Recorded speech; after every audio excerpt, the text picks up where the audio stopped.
ஆன்மீக அன்பர்களுக்கு வணக்கம். மிஸ் பண்ணாம இந்த வீடியோவை பாருங்க. இந்த கோவில் காஞ்சிபுரம் டு வந்தவாசி சாலையில் 20 கிலோமீட்டர் தொலைவில் பெருநகர் என்ற கிராமத்தில் அமைந்துள்ளது. இங்கு உள்ள லிங்கம் சுயம்புவாக உள்ளது. பிரம்மபுரீஸ்வரர் என்ற நாமத்துடனும் விளங்குவது சிறப்பு. அம்மன் பட்டுவதனாம்பிகை. இந்த ஆலயம் பிரம்மன் வழிபட்ட தலம். இந்த கோவிலில் மூலவர் சன்னதி கஜ பிரதிஷ்டை, அதாவது பச்சை கருங்கல்லால் கட்டப்பட்டுள்ளது, மிகவும் சிறப்பு. இந்த ஆலயத்தின் உள்ளே செல்லும் பொழுது ஈசானிய மூலையில் பச்சை கல்லில் செதுக்கப்பட்ட மகா பைரவர் சிலை இருப்பது தனித்துவம்.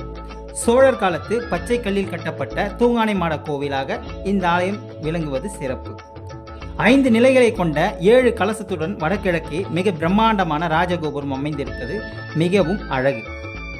மிக அரிய கோயில்களில் காணப்படும் ஜேஷ்டா தேவி சிலை பிரதிஷ்டை செய்யப்பட்டுள்ளது. மிக கண்கொள்ளா காட்சி. ஏராளமான மக்கள் இந்த தெய்வத்தை காண வெகு தொலைவில் இருந்தும் வருகிறார்கள். இந்த ஆலயத்தின் உள்ளே அஷ்ட நாகங்களான அனந்தன், வாசுகி, தட்சகன், கார்கோடன், சங்கன், பதுமன், மகாபதுமன், குளிகன் சிலை அமைந்திருப்பது கண்கொள்ளா காட்சி. ஆலயத்தின் உள்ளே பிரம்ம தீர்த்தமும் தல விருட்சமான வன்னி மரமும் இருப்பது சிறப்பு.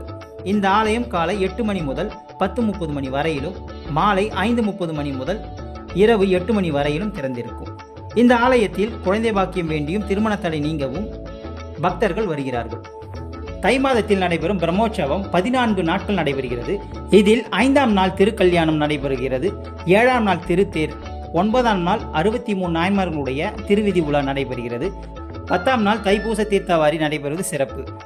தைப்பூசத்தன்று சேயாற்றில் காஞ்சிபுரம் மற்றும் அருகில் உள்ள திருவண்ணாமலை மாவட்டத்தில் சேர்ந்த 18 கிராமங்களில் உள்ள கடவுள் திருமூர்த்திகள் ஒன்று கூடி அருள்பாலிக்கும் திருக்காட்சி மிகவும் சிறப்பு வாய்ந்தது. இதுபோன்ற ஆன்மீக பதிவுகளை பெற நமது சேனலை சப்ஸ்கிரைப் செய்யுங்கள். பிடித்திருந்தால் லைக் பண்ணுங்க, கமெண்ட் பண்ணுங்க. நன்றி, வணக்கம்.